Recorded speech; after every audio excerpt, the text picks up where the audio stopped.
എൻ്റെ വീഡിയോസ് കണ്ടവർക്കറിയാം ഞാനിങ്ങനെ കുറേ ഷോർട്സൊക്കെ ഇട്ടിട്ടുണ്ടായിരുന്നില്ലേ. അപ്പോൾ അതിലാദ്യം ഞാൻ ഇട്ടിട്ടുണ്ടായിരുന്നത് കുറച്ച് ശീതകാല പച്ചക്കറികളായ കോളിഫ്ലവറും അന്നപോലെ ക്യാബേജൊക്കെ ആയിരുന്നു കേട്ടോ. അപ്പോൾ നമ്മൾ കോളിഫ്ലവറിൻ്റെ തൈയാണ് ഈ കാണുന്നത്.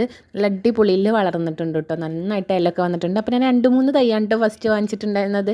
പിന്നെ അത് വെച്ചതിന് ശേഷമാണ് പിന്നെ ഇപ്പോൾ കുറച്ച് 2-3-4 തൈകളും കൂടി കൂടുതൽ വാങ്ങിച്ച് വെച്ചിട്ടുണ്ട് കേട്ടോ. അപ്പോൾ ഇതിനൊക്കെ ചെയ്യുന്ന വളപ്രയോഗങ്ങളാണ് കേട്ടോ ഇന്നത്തെ വീഡിയോയിൽ നമ്മൾ മെയിനായിട്ട് കാണിക്കുന്നത്. ഇതിപ്പോൾ അടുത്ത് കൊണ്ടുവന്ന് വെച്ചിട്ടുള്ള തൈകളാണ്. അപ്പോൾ ഇതിനെയാണ് നമ്മൾ ഇനി വളപ്രയോഗം ചെയ്ത് കൊടുക്കുന്നത് കേട്ടോ. അപ്പോൾ നമ്മളിപ്പോൾ 2 ആഴ്ചയായി ഈ പുതിയ തൈകൾ കൊണ്ടുവന്ന് വെച്ചിട്ടുള്ളത്. അപ്പോൾ അതിനാണ് നമ്മൾ വളപ്രയോഗം ചെയ്യാൻ പോകുന്നത് കേട്ടോ. അപ്പോൾ ഞാനിവിടെ ക്യാബേജിനും കോളിഫ്ലവറിനും എന്ത് വളമാണ് ഞാൻ ആദ്യം കൊടുക്കുന്നത്. ആദ്യം നമ്മൾ അടിവളമായിട്ട് കുറച്ച് വളങ്ങൾ കൊടുത്തിട്ടുണ്ടായിരുന്നു. പിന്നെ അത് കഴിഞ്ഞതിന് ശേഷം നമ്മൾ കുറച്ച് കടലപ്പിണ്ണാക്കൊക്കെ പുളിപ്പിച്ചിട്ട് കൊടുത്തിട്ടുണ്ടായിരുന്നു. ഇനി നമ്മൾ ചെയ്യാൻ പോകുന്നത് ഈ ഒരു വളമാണ് കേട്ടോ. ഈ ഒരു വളം ചെയ്തപ്പോൾ തന്നെ പെട്ടെന്ന് ചെടികൾക്ക് നല്ലൊരു ഇമ്പ്രൂവ്മെൻറ്റ് ഉണ്ടായിട്ടോ. പെട്ടെന്ന് വളർന്ന പോലെ എനിക്ക് തോന്നി. അപ്പോൾ ഞാൻ പൊത ഇട്ട് കൊടുത്തിട്ടുണ്ടായിരുന്നു കേട്ടോ.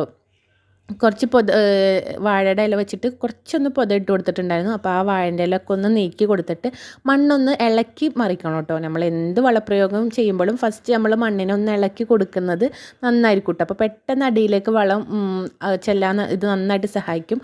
അപ്പോൾ അവിടെ ഉണ്ടായിരുന്ന പൊതൊക്കെ എടുത്ത് മാറ്റിയതിന് ശേഷം ഞാൻ ചെടീനെ അവിടുത്തെ മണ്ണൊക്കെ നന്നായിട്ടൊന്ന് ഇളക്കി കൊടുക്കുന്നുണ്ട്. അപ്പോൾ മണ്ണിളക്കാൻ വേണ്ടിയിട്ട് ഇതുപോലത്തെ ഒരു സംഭവമാണ് എടുത്തിട്ടുള്ളത്.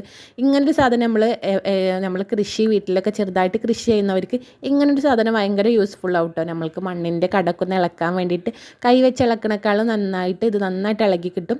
അപ്പോൾ ഇതുപോലെ മണ്ണ് കയറ്റി കൊടുക്കണം കേട്ടോ. ഇതിന് മെയിനായിട്ട് വേണ്ടത് നമ്മൾ മണ്ണിനെ കയറ്റി കൊടുക്കണം.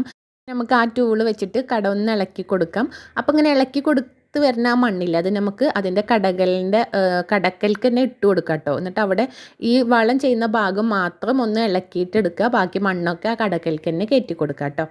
അപ്പോൾ നമ്മൾ എന്ത് വളമാണ് ഇവിടെ യൂസ് ചെയ്യണമെന്ന് പറഞ്ഞുതരാം കേട്ടോ. നമ്മളിവിടെ ഞാൻ എൻ്റെ വീഡിയോസിൽ കുറേ പറഞ്ഞിട്ടുണ്ട്. നമുക്ക് വെജിറ്റബിൾ കടയിൽ നിന്ന് കിട്ടുന്ന ബാക്കി വരുന്ന എല്ലാ വേസ്റ്റും നമ്മൾക്ക് അവരിങ്ങോട്ട് തരാറുണ്ട്. അപ്പോൾ അതുപോലെ കിട്ടുന്നതാണ് ഈ ഉള്ളിയുടെ തൊണ്ടും സബോളയുടെ തൊലിയൊക്കെ കേട്ടോ. അപ്പോൾ സബോളയുടെ തൊലി ഞാൻ കിട്ടുന്നതൊക്കെ ഇതുപോലെ ഒരു ബക്കറ്റിലാക്കി വെക്കും. അതാണ് നമ്മൾ കോളിഫ്ലവറിന് നമ്മൾ അടിപൊളി വളമായിട്ട് ഉപയോഗിക്കണം കേട്ടോ. അപ്പോൾ ഇതുപോലെ കടലക്കി കൊടുത്തതിന് ശേഷം ആ ഉള്ളിത്തൊണ്ട് അതിലിട്ട് കൊടുക്കുക കേട്ടോ. അതിന് ശേഷം നമ്മൾ സാധാ മണ്ണ് മതി, അതിന് മേലെ ഇട്ട് കൊടുക്കുക കേട്ടോ. വളം പെട്ടെന്ന് സെറ്റായി കിട്ടാൻ വേണ്ടിയിട്ടാണ് ഇതുപോലെ മണ്ണൊക്കെ അതിൻ്റെ മുകളിൽ കയറ്റി കൊടുക്കുന്നത്. പിന്നെ ഈ കടക്കൽക്ക് ഈ കോളിഫ്ലവറിൻ്റെയും കേബേജിൻ്റെയും തൈൻ്റെ കടക്കൽക്ക് നമ്മൾ ഇടയ്ക്കിടയ്ക്ക് മണ്ണ് കയറ്റി കൊടുക്കണം, എന്നെങ്കിലാണ് നല്ല കരുത്തോടെ വളരുള്ളൂ. പിന്നെ നമ്മൾ ശ്രദ്ധിക്കേണ്ട ഒരു കാര്യം എന്താണെന്ന് വെച്ചാൽ നല്ല വെയിലുള്ള സ്ഥലത്ത് വേണം ഈ കേബേജ് ആണെങ്കിലും കോളിഫ്ലവർ ആണെങ്കിലും നട്ടുപിടിപ്പിക്കാൻ. എന്നാലാണ് നല്ല വലിയ കായും പൂക്കളും ഉണ്ടാവുള്ളൂ കേട്ടോ. കോളിഫ്ലവറിനാണെങ്കിലും നല്ല വലിയ പൂക്കൾ ഉണ്ടാവണം എന്നുണ്ടെങ്കിൽ ഇതുപോലെ വെയിലുള്ള സ്ഥലത്ത് വേണം നട്ടുപിടിപ്പിക്കാൻ. ഇനി അടുത്തത് നമ്മൾ ശ്രദ്ധിക്കേണ്ടത് എന്താണെന്ന് വെച്ചാൽ ഇതുപോലെ പൊത ഇട്ട് കൊടുക്കണം കേട്ടോ. പൊത ഇട്ട് കൊടുക്കണം, അത് ഞാൻ പിന്നെ പറഞ്ഞുതരാം. അതിന് മുന്നേ ഇതാണ് നമ്മൾ ഫസ്റ്റിൽ ചെയ്തിട്ടുള്ള കോളിഫ്ലവറിൻ്റെ തൈ വെച്ചിട്ടുള്ള കോളിഫ്ലവറിൻ്റെ തൈ ഇതിൽ നമ്മൾ ഇതുപോലെ ഉള്ളിത്തൊണ്ട് ഇട്ട് കൊടുത്തിട്ടുള്ളതാണ് കേട്ടോ ആ കാണിക്കണത്. കണ്ടില്ലേ, നല്ല ഹെൽത്തി ആയിട്ട് നിൽക്കുന്നുണ്ട്. നല്ല വലിയ തൈയായിട്ട് തന്നെ നമുക്കിതിനെ കിട്ടിയിട്ടുണ്ട് കേട്ടോ. ഈ 3 തൈകളും നമ്മൾ ഫസ്റ്റിൽ കൊണ്ടുവന്ന് വെച്ചിട്ടുള്ള തൈയാണ് കേട്ടോ. അതിൽ ഏകദേശം കുഴപ്പമില്ലാത്ത രീതിയിൽ തന്നെ വളർച്ച വന്നിട്ടുണ്ട്. പിന്നെ കൊണ്ടുവന്ന് വെച്ചതാണ് ഈ കുഞ്ഞു കുഞ്ഞു തൈകൾ. അപ്പോൾ അതിനൊക്കെ നമ്മളിപ്പോൾ വളം കൊടുത്തു തുടങ്ങുന്നുള്ളൂ. ഇനി നമ്മൾ ഈ ക്യാബേജിന് നല്ല തണവ് കിട്ടണം കേട്ടോ. ഇതിൻ്റെ കടക്കൽ നല്ല തണവ് കിട്ടണം. അതിന് നമ്മൾ ചെയ്യേണ്ടത് എന്താണെന്ന് വെച്ചാൽ ഇതുപോലെ പൊതയിട്ട് കൊടുക്കുക കേട്ടോ. നമ്മളിവിടെ പൊതയിട്ട് കൊടുക്കുന്നത് വാഴയില വെച്ചിട്ടാണ് കേട്ടോ. കരിയിലാണെങ്കിലും നന്നാവും. ഈ പൊതയിട്ട് കൊടുക്കുന്നതുകൊണ്ട് എന്താ ഉപകാരം എന്ന് വെച്ചാൽ കളകൾ കുറവായിരിക്കും കേട്ടോ പൊതയിട്ട് കൊടുക്കുമ്പോൾ.